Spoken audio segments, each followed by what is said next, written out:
Hello again, and welcome to another opportunity to hear all of my thoughts on the Eye of the World. Today, in particular, I'm going to be talking about chapters 20 to 26.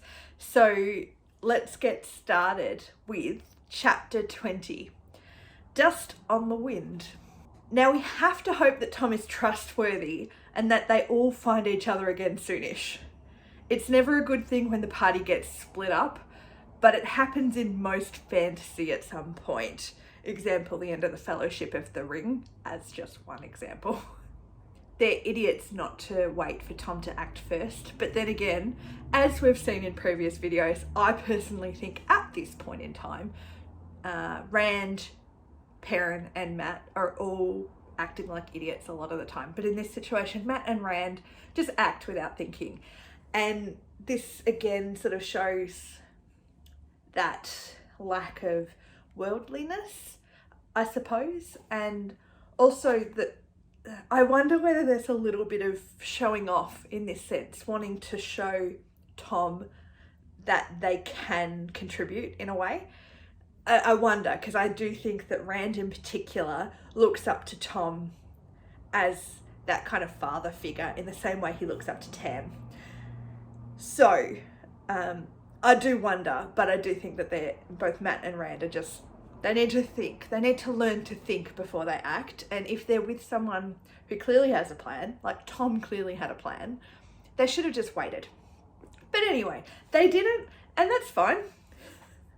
Now, this is the first chapter we see a different perspective, and I was so excited to see this. I hadn't realised that we were going to hear from other perspectives. I'd had a suspicion that in later books we would hear from other characters, that maybe it wouldn't all be Rand-centric throughout the entire series. But I was really, really happy to see us branch out a little bit, because I find Perrin to be a really interesting character. Like it's really great to see a different perspective. As I think I pointed out in the last video, that one of the things I was noticing is that we were missing out on so much of the story because we were only seeing what Rand was noticing. So it's great to sort of see something a little bit different. But hearing about this from Perrin's perspective has made me now sit there and go, I wonder what's happened to Egwene now that he's fallen into the river. And is Egwene going to be okay? Are we going to hear from Egwene's perspective? And how cool would it be if Egwene just goes off on her own little side adventure right now?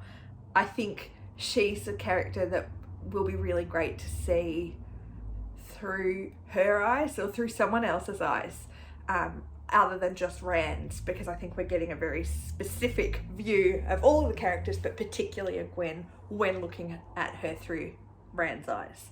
So I'm looking forward to either hearing about what she's noticing, what she's thinking, or seeing other characters talk about her, notice her in different ways. And then Moraine and Lan, they all let them go just a little bit too easy. Like when they split up, they really mustn't have been concentrating. I feel that they either aren't as competent as what we thought they were, or as they've been set up to be, or they were off their game a little bit for some reason or in some way. Because I feel that if they had been concentrating, they wouldn't have let the group get separated in such a way. I'd say this is very like the Moria situation to start with, when in Lord of the Rings. Don't just assume that everyone knows what Moria is.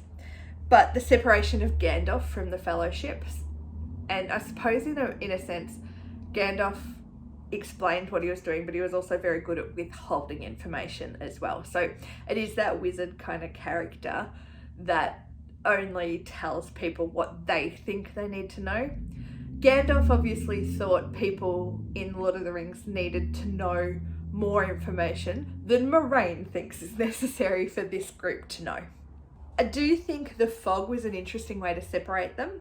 Fog does keep occurring. It's occurred a few times now, and it occurs in different ways each time, and it has an effect in different ways each time. So I wonder if that's something that comes up again and again, whether fog is something that Robert Jordan leans on a little bit in situations to create that sort of mystery or unease or any of that. Now, there's no word of where Nynaeve got to. She'll hopefully find a Gwen if no one else does. So I think it could go either way. I think it could be really cool if a Gwen goes off on her own, but I also think it could be really cool for Nynaeve and a Gwen to go off on a little bit of an adventure and then all meet together. I think either way it could be really cool. Chapter 21, Listen to the Wind. And isn't that a cool chapter name? I think it's very reminiscent of Pocahontas and the song Colours of the Wind. Now we see Nynaeve. With Nynaeve learning she too has the ability to become an Aes Sedai. It's interesting that she and not a Gwen is with Moiraine and Lan. I think that was a really interesting choice. And also in that maybe because she's stubborn, this might also help her learn to accept Moiraine as an Aes Sedai a little bit more.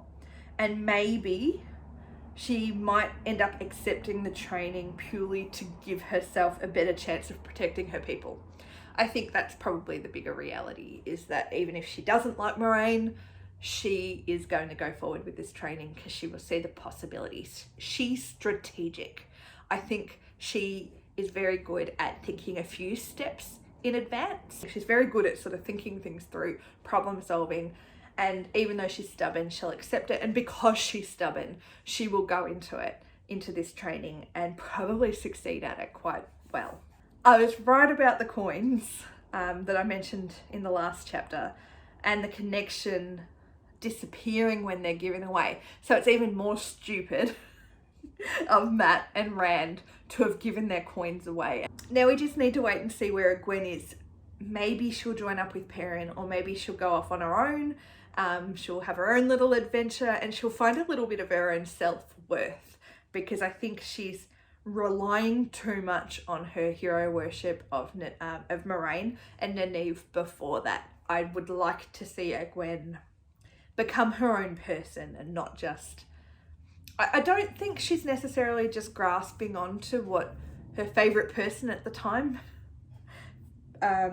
what they're interested in or capable of doing, but I do think she looks up at them and puts them on a little bit of a pedestal. So then it comes to chapter 22, A Path Chosen. So Perrin shows he's capable of both thinking and leading, and I was really happy to see that, because as I'd said before, we just saw nothing of what was going on with Perrin for whatever reason, whether it's just because he's not very good at showing that, he's hard to read, or whether Rand just doesn't notice. We just hadn't seen much. So I really liked that we got a bit of an insight into him, but also that he can step up and lead. Even if it's just him and a Gwen, he was very capable of making those decisions, because his steady nature was able to keep them moving forward. Egwene agreed with his plan to skip Whitebridge and head straight to Kemlyn, so she's sensible enough as well. I don't know if she would have thought of it on her own, but I like that she was really happy enough to go along with his idea and that she saw the reason, because otherwise I think running straight to Whitebridge would have ended up being a trap. And then chapter 23, Wolf Brother. I hadn't expected to go straight into another chapter about these two, so I was really quite happy to read more about Perrin and Egwene straight away. Now, Perrin has a connection with wolves. I think wolves can bring a lot to a story, just the pack nature of them, the ability to see things that other people can't, and also there's that the fear humans have of wolves. It's this natural sort of thing of this predator that they're mysterious, and I think it's really cool. Egwene, on the other hand, has no ability to stay quiet or negotiate when her wants are being ignored. So she'll need to learn how to do that, I think, if she's to rise up in the ranks of the Aes Sedai. She's got a bit of growing up to do, and potentially this could be an opportunity for her to do that. Now, I feel that they can trust Elias, at least for now, which is interesting because I didn't feel this with Tom. So he's been set up to be a trustworthy figure, I think. But if he proves to betray them or proves to be evil, it's really going to take me by surprise, because I trust him. I'd be going with him, no questions asked. I mean, maybe some questions. Now, a quote on page 345. They don't like that either, Aes Sedai. Old things coming again. I'm not the only one. There are other things, other folk. And this, Elias talking about his connection with the wolves and what that means, and obviously the distrust around that. But it makes me think about Mat's battle cry in the earlier chapter on page 266 of this edition, where he says, Kure an Kaldazar, Kure an Alisand, or whatever pronunciation. And then Moraine has said on page 272, the blood of Arad's line is still strong in the two rivers. The old blood still sings. The idea, I think, is really coming up just in these two things with Mat's callback or recalling words that he shouldn't know, and Elias having these abilities that no longer, or according to many, no longer exist, and they've resurfaced. So I think this is really the first time where I am noticing this idea of time is a wheel, and I'm assuming this is going to come back time and time again given the name of the series, but this is the first time I'm noticing it. And the very old is coming back, which is definitely going to scare people and confuse people. I'd say there'll be a lot of pushback. So if Perrin has this same connection, and that's linking him back with this old other thing, which Elias has and obviously seems to have disappeared long ago, and Mat also has this connection, I think we're starting to see threads that they've got connections, but I don't know when we'll find out what this means. But I like that we're starting to get this sense that time is repeating itself and old things are coming back, because it really does link in with that idea of the dragon being reborn. Chapter 24, Flight Down the Arenal. So Rand's definitely losing his mind a little bit. I'd be guessing he has the male Aes Sedai issues, which makes it point more towards him being the dragon reborn. So along with what I was just saying about Perrin and Mat having these things come back, it's pointing more towards Rand having these abilities too, if he is using some kind of power unknowingly. When Moraine talked to Egwene, I think, about what could have happened, the repercussions for Egwene having potentially used the power, the source, unknowingly, Rand seems to be experiencing that now. So Mat continues to annoy me, surprise, surprise. Like, of course, Mat would have some of Mordeth's treasure. He has treasure madness. Like, is that the influence of the dagger? Like, has the dagger caused this? It fits with the fact that he never really spoke of treasure until just before meeting Mordeth. And now he's only wanting to go find some.